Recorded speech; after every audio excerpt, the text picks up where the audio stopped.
Hello, everybody. Welcome to another episode of Studying Law Around the World. And today we'll continue our fun season within the season where I have the opportunity to be interviewed by Erika Bailey. Erika, would you be able to remind our listeners and those who might be listening to us for the first time what this season within the season looks like and sounds like? For sure, Claudio. Hello, everybody. My name is Erika Bailey. I am the Graduate Career Advisor. I use she and her pronouns. I work at the University of Toronto, and I support internationally trained lawyers and law students in our Global Professional Master of Laws and our Master of Laws programs. And when Claudio was incoming student in the summer, which for those of us in the Northern Hemisphere is sort of July, August time, he said to me, I'd like to interview you about some sort of career topic. And I thought, well, one of the things that we don't hear a lot about is the real lived experience of students and MCA candidates going into and moving through their own internationally trained lawyer experience. And I thought, what an incredible opportunity to have someone so warm and open as Claudio to share his own story. It's one of thousands out there. And also, it's really great to hear the wisdom that you are continuing to build along the way. So I proposed a counter offer, which was, why don't we interview you so people get to understand you a bit more, but also to hear more about what that journey can look like. And so here we are on session number 3 of our conversations. Did I get that number right, Claudio? You did, yes, indeed. That's right. Amazing. It's been really a fun ride. And for those of you who haven't had the chance to listen to the previous episodes, basically I recorded it before leaving Brazil, and then a couple of months in, and how the experience was of getting to Canada and getting to start the GPLLM program.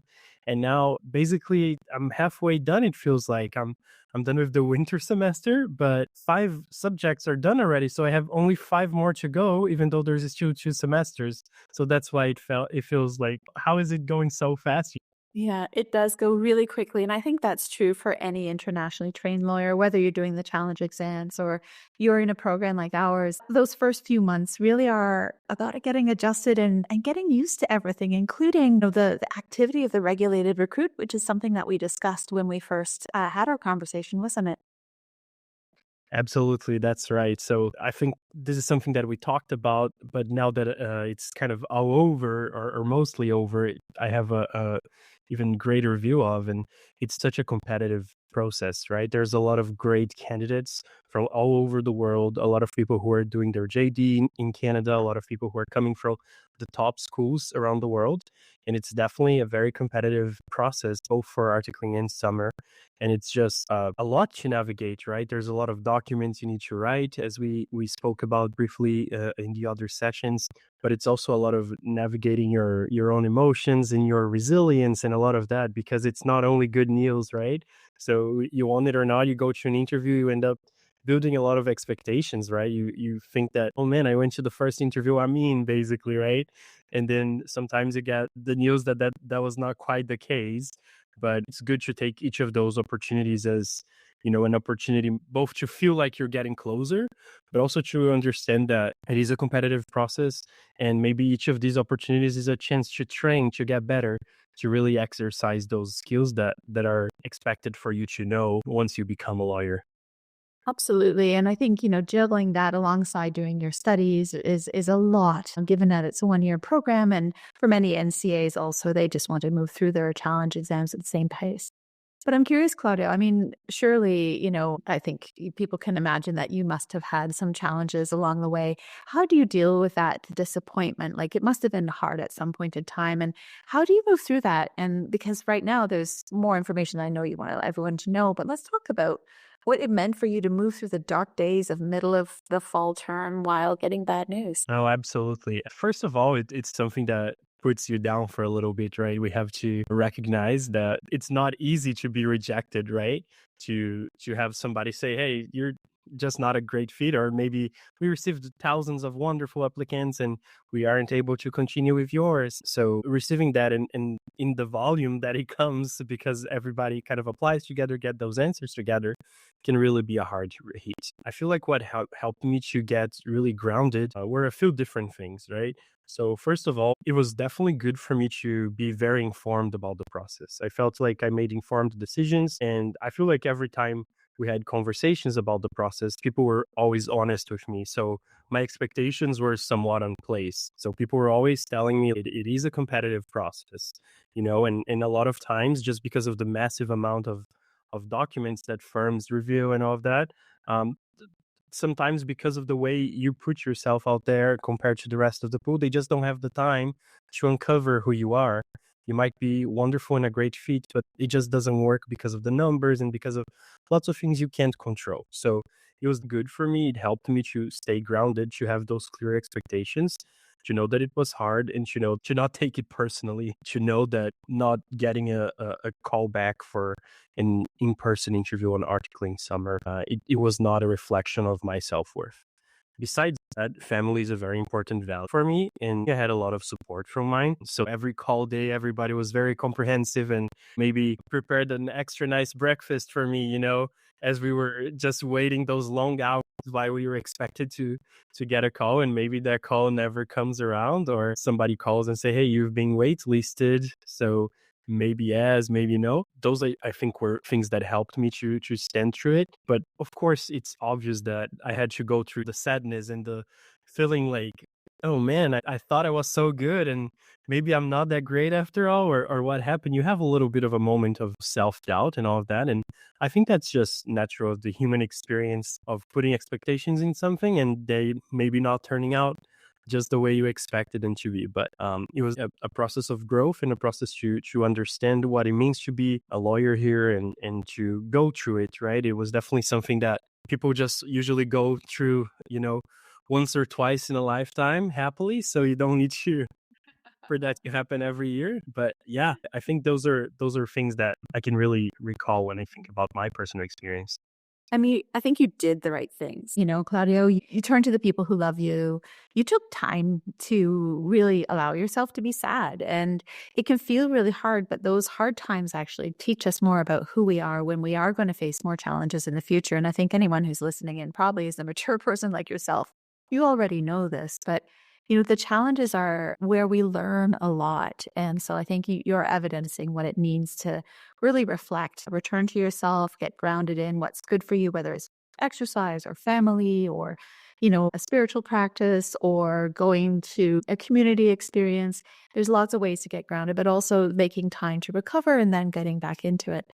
Thinking of challenges also, at this time, you are also preparing for your final exams. And so acknowledging that some of the listeners might be doing challenge exams with the NCA, others maybe in programs like yours. Curious if you could talk a little bit about your sort of November, December time. What was going on for you with your exams and your job search? Could you talk a little bit about how things were in so we're recording in end of January. So what was like November, December like for you as you were moving through your term? Absolutely. So it was a busy time. That's how I could talk about it. A few of the things that were happening then, most of the classes were having reveals to say, hey, this is what you should absolutely study for the final exams. This is what you should spend a little bit of an extra time on. We were all preparing for those exams. We had midterms already done by then. So we had more clear expectation of what exams would look like, what was their formatting, what kind of questions were given. But it was just around the time when the first few grades were coming out, and we were starting to understand also how the grading systems work and how those expectations kind of played out from the school side. So it was definitely a lot going on at the same time, which in a 1-year program, that's how it's going to be for the whole year. But it was, I think just as intense as people will normally say it is. So it's challenging, but it definitely is doable. Like, don't rule yourself out when you're listening to this. Don't think you're not able to do it or anything like that. A lot of people did it in way harder circumstances. So it's something that I must acknowledge. I had a lot of support from family at home. And with a newborn, it was a game changer to be able to have that support. So I know that each person will experience it in a different way, but happily, I feel like it was a very intense moment. But once you're able to focus your time and attention on, getting ready for exams and all of that, you went through somewhat smoothly. by then, two other important things to mention is that just probably around the beginning of summer is when we prepared all of our application documents, our CV, and most of those important documents. So around that time is when we were interviewing for summer positions. I'm almost sure about the timing, and it was close to getting to offer day as well. And at first, we all got the chance to apply for articling positions. By that time, we had already applied to the summer positions and we were waiting to hear back. I was very, very fortunate to interview with a wonderful team and get the chance to receive an offer. So I'm very excited that I'll be able to work on the summer as soon as I'm actually while the program is still going on. I was going to say as soon as I'm done, but actually while the program is still going on. So it's going to be very exciting. I'm very happy about that. Acknowledge that there was a lot of challenges on the road, but as I said before, it's important to stay grounded and for sure keep up a good attitude about it, because nobody ever told me that it was going to be just super easy. So I think I had the mindset to be ready for that, and I think that was what made me be able to continue through the process all right.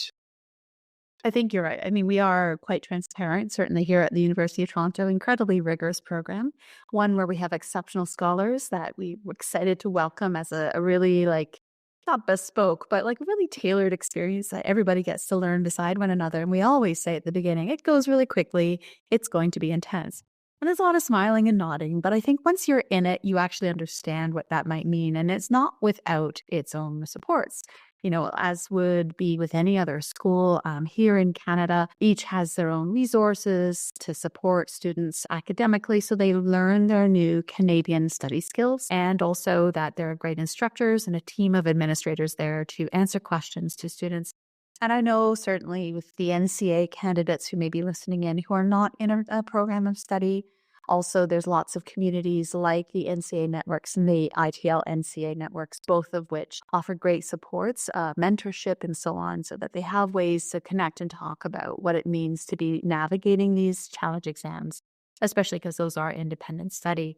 But I wonder too, as students and NCA candidates are listening to this, what tactically did you do to stay focused while you're studying? What did you do to manage to learn how to study in a Canadian context in such a rigorous program, and also to continue to apply for jobs? How did you find the job? What was the interview process like? So could you talk us through some of the actual tactical things that were going on, and how did you balance all of that all at once? Absolutely. I think there's three main things that I wanted to mention. First of all, at the risk of being unfair and not mention somebody who was very important in the process, I do have to mention, just like Erika said, there's a lot of communities. And for example, the Brazilian Canada Bar Association was so important, connecting with peers, people who did the GPLLM before, and getting to hear from them to those personal experiences that they lived through. People at the Canadian Hispanic Bar Association as well, the CHBA. And besides that, of course, all of the help and support we received from the team at the University of Toronto Faculty of Law. So we have a dedicated team that specifically helps us out as GPLLMs. We have Erika working in the careers office with, lots of resources, with lunchtime hours, with all kinds of things really to help us out to prepare for those interviews, to prepare for everything. We have the dean who is so interested in our lives, and it's so wonderful. I don't know how she manages to do it, but it's just incredible. And then we also have advancement office who usually takes care of alumni affairs, but also is willing to talk with us. So I do have to thank Deborah by name here, because she's been helping me to connect with some alumni in some areas of interest. So definitely there's a whole support network there, I must say. And it's important to make sure that you connect with these people who just want the best for you. And that was number one, right? But number two, going on with your question, I feel like something that really helped me was really to have everything on my calendar. This has been a practice of mine for some years now, to really organize my tasks and organize my life. So besides doing the GPLLM, besides looking for jobs for the summer and regulated recruit for articling, I'm also working at a law firm here in Toronto, and I'm being a research assistant to a professor. So with all of these competing things and priorities, I have to use a couple of tools, and at least that's the way I found it to be more helpful for myself. So usually I'll do my hours of work during the day, and I'll have those kind of scheduled in my Google Calendar already. Some days I need to do some work in person. Some days I have more flexibility and can do it remotely. So I'll usually have all of that in my calendar. In the end of the week, I'll try to put everything down for the next week, the events I'm planning to attend, the work, and the time for studying. Absolutely important for me to have that time close to exams, studying specifically for them. Before then, I have to read the cases, I have to read the materials. So that's something that has just really helped me to put down a time and actually stick to it. It's helped me as a tool, and absolutely has been the way for me to navigate life with a little bit more ease and feel like I'm at control to some extent. So I think those things were really important for me. First, the background into knowing that a lot of people got my back and were there to help me, and also, putting everything in my calendar and going through with those appointments. And then I think you asked also, like, how did I get to, continue applying for jobs, or did I find it, etc. I think there's two main sources or where I was looking, especially.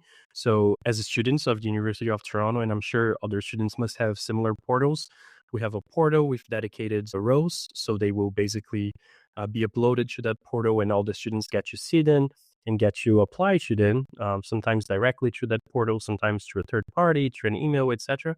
So I was always looking at those. Besides that, we also have the VI Law portal, where the regulated recruit goes on, most of the official dates and all of that. And then, of course, LinkedIn. It's been an incredible tool. It's been wonderful for me to meet people wherever I've been all through my career. So I'm a big advocate and big supporter of LinkedIn's work in connecting people and being able to just really have those connections happen in all areas of life. So I think those are the three main points that they really I wanted to speak on. Going a little bit deeper on the work part of it and looking for jobs, I had already prepared the resume right on the beginning of the summer, but by the end of this time, by the end of the year, for those summer applications and all of that, I got the chance to talk with career services, go over it again, see other things that I could, highlight now that I was already here, and there was some things to update on it as well. So what we highlight, it's very much like a real estate, right? Like everything is like prime space and all of that. So you have to put the right things on the right place and all of that. So that was a big point, consulting and seeing with other experienced professionals, as well as understanding the formatting of interviews. If they were asking just about behavioral questions, or they were asking more technical questions, and how to prepare for both, there were different techniques, different ways to make it so that we all have wonderful stories, but sometimes it's just so hard to unpack them and make them simple and understandable. Just learning a little bit more about storytelling, learning a little bit more about how to, present yourself in a little bit more of a cohesive way that people in different cultures will understand you as well. So I think those are a few of the things. Did I miss anything? Is there something that I could dig a little deeper on? No, I mean, I certainly have questions for you, but you definitely thoroughly addressed all my my questions. And in fact, as you were speaking, I thought, oh yeah, you did practice your interview skills. I think, for the listeners, there's there are recruitments that happen throughout the year. And I think especially for internationally trained lawyers who are navigating new experiences here in Canada, a lot of focus seems to fall on what's called the regulated recruit. We discussed it at length earlier on, but it is really important to recognize, at least in Ontario, but across Canada, there are tens of thousands, if not hundreds of thousands of legal employers. They may not all be employing all at the same time. And while there is a regulated recruit that pertains to mostly government offices and large international and national firms, and some public interest, but that all the time new jobs pop up, and there is no one time that those jobs pop up. They could come up in a number of different ways. And so I think it's important to remind folks that if you feel like the regulated recruit's the only way to get a summer role or an articling role, that is not, in fact, the case. And that it's a yes and. Yes, there's a regulated recruit and there's lots of opportunities out there. And I think, preparing for those interviews and going in for interviews, yes, there can be a lot of competition, but going in knowing that you know how to tell your story is really critical. And I think you really worked on that over the time, Claudio. And I'm curious because you did mention the advancement office. And I know that you do this a lot, but there's a role that networking has played. And I'm curious in relation to the job that you have been able to secure to the extent that you're able. How might networking have prepared you to apply, to interview, to understand the context? Was it useful? And if so, how did you go about networking? Yeah, that's a great question, and I love speaking about this topic. It's very interesting because in a lot of the firms that I had sent applications in, I had already talked with people. I felt like I had somewhat solid connections in there, but maybe those didn't turn out to be an offer. And after all, I realized that it was not a short time kind of game. Definitely thinking about networking, wanting to reap results soon might be for, I don't know, people who work in sales or something like that, but it's not the approach for a career. And happily, I got to realize that early on in my networking efforts. I got to see that, probably we'll be out here working for what, until we are at least 60, 70 years old, right? Our lives will be extended and our careers will likely too. So I was just thinking about that, and thinking about how most of the connections I want to make, I don't want them to be just, a conversation, a coffee chat about a specific thing right now, and then never get to talk to those people again. So that's the approach I did not want to take. And I felt like knowing these, getting to know people and connect with them helped me in that sense. Um, I heard so many good pieces of advice. I've heard so much advice that maybe doesn't apply nowadays anymore. But I was so happy that people, still took the time to share with me how it worked back when they did it. I did not know anybody in the office that I was hired in or had any like special connection to that place. But still, getting the chance to speak to a lot of people I didn't know before, I feel like in a way helped me to become a little better on introducing myself, or became a little better on being clear to explain my aspirations or this or that. So there was a lot of these skills that you don't get to practice unless you talk with people. And because interviews are usually with people you don't know, getting to connect with a lot of people that I had never met previously helped me. In the very beginning, I talked with a lot of first year students who were just one step ahead of me and were able to give so much valuable information. And I think that really, when you're looking for the next steps on a career, that's the move to do. But I also, as I went through this project of meeting more lawyers, I got to connect with a few partners and with a few other professionals. And honestly, I got really, nervous when the time was coming to meet with them, because it was their secretary that scheduled the meeting. And, I got to see a video of them speaking on YouTube when they litigated and presented a case before the Supreme Court. So it was a little intimidating, because I was like, oh my gosh, like I feel like it has to be a two-way road. And I don't know if I can add any value to people like that who are, way farther in the profession. But I was so happy to connect with so many humble, friendly people. I know that might not be, 100% of the lawyers. Certainly it isn't anywhere in the world. But there's just so many friendly people. And I felt like those that accepted my invite were those people that were willing to, share a lot. So were those people who have seen the benefit of mentoring in their own personal lives, and they feel that they need to pay forward in some way. I was so very happy to connect with so many very, very generous lawyers. As a matter of fact, I think the very first connection I had, I explained a little bit about what I was trying to do, and especially that this approach to networking. And I was so happy that this lawyer, what they did, they were like, you know what? How about I kind of like lead this discussion and show you how it's usually done, so that maybe in the future, like this could be a good example of how to go about it. And I was, so hit the jackpot with that one, because then it gave me a good, framework to work on when I was approaching other people, when we were talking for the first time. So I would say that was very helpful for me. It was helpful to, get ready for interviews, not by just preparing for interviews with mock interviews, but actually by telling my story to other people, by maybe exploring nuances of my story that I had never gotten the chance to talk much about, but that just came up naturally in a conversation. So I think that in this way, networking has been really helpful. That's tremendous. Thank you. So, in short, you recommend networking. Highly recommended, 100%. And the sooner the better? Absolutely. I actually checked, and I started reaching out to people May last year. So it's that being almost a year, if you kind of think about it, on how it's been. And I was so glad that a lot of people that I was able to connect when I was still in Brazil, I got to meet them in person once I came to Canada. So continuing those connections, keeping them alive is also important and meaningful to me. Yeah, and it's important and meaningful to them as well. Keeping the connections alive is about the relationship, and the relationship is how law is practiced. We're always practicing how we do and how we agree on or not agree on relationship. And certainly in Canada, that is a huge part of the context. Perhaps one of the hardest parts for some people, especially those who haven't grown up in Canada and is expected to reach out and connect with people. I've spoken with a number of students from Brazil, but I know also many students from around the world. You find it awkward. And could you tell me like one thing that you found really awkward to start with, and how did you overcome that?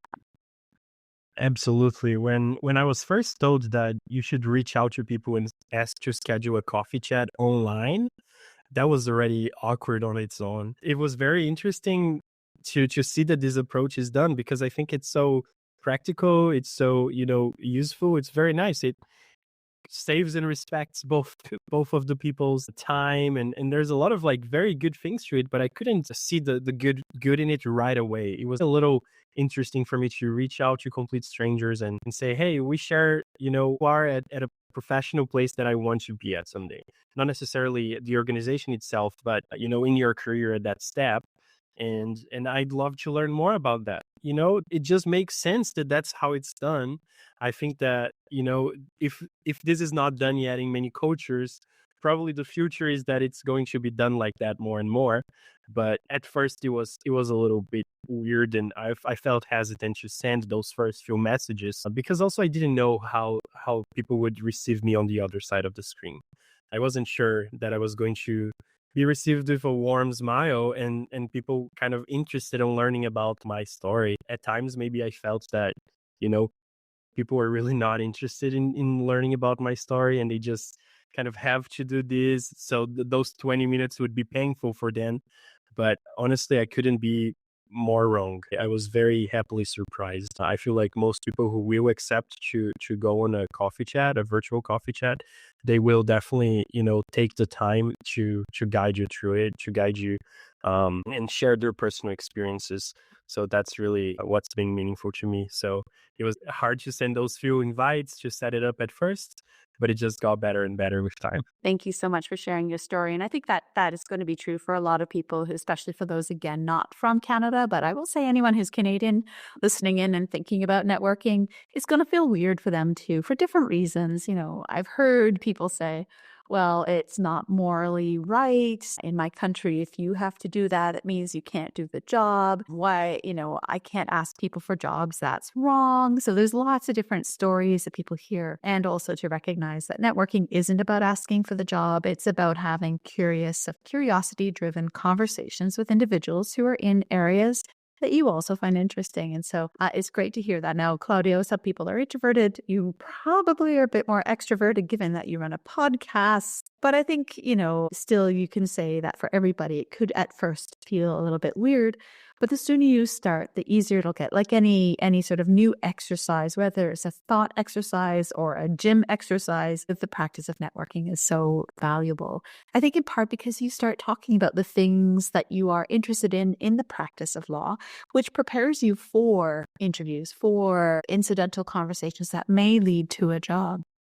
So as you're thinking about, you've got this job coming up in the summer, and you've also got, a full term ahead. What sort of insights or reflections do you have about what you've just come through that you think is important for your listeners to understand, and what might you be looking forward to in the coming months ahead? Absolutely. If I may just add quickly, I was pondering as you were talking about, the skills and everything else that come with talking with people. And I believe that in the long term, most lawyers tend to become good at business development, right? Such a fancy word that usually means, getting clients, being able to develop the business by, advertising it in a way that, you go to the community, you go to events, you're able to talk what you do and all of that. So I believe that networking prepares lawyers to be good business developers, accelerates that practice and accelerates the way that you can approach it, because then you can find your unique style to do it. Besides that, something that I found as well is that as you're networking, you end up noticing that, to some extent, you have to be vulnerable to talk about your aspirations, to talk about, your goals and all of that. And I know that a lot of people are very private, reserved, and don't really like to open up about that. But I've seen a lot of benefits from, just being really sincere about what I'm looking for, and real concerns that I had regarding the profession, regarding how things are noticed or seen.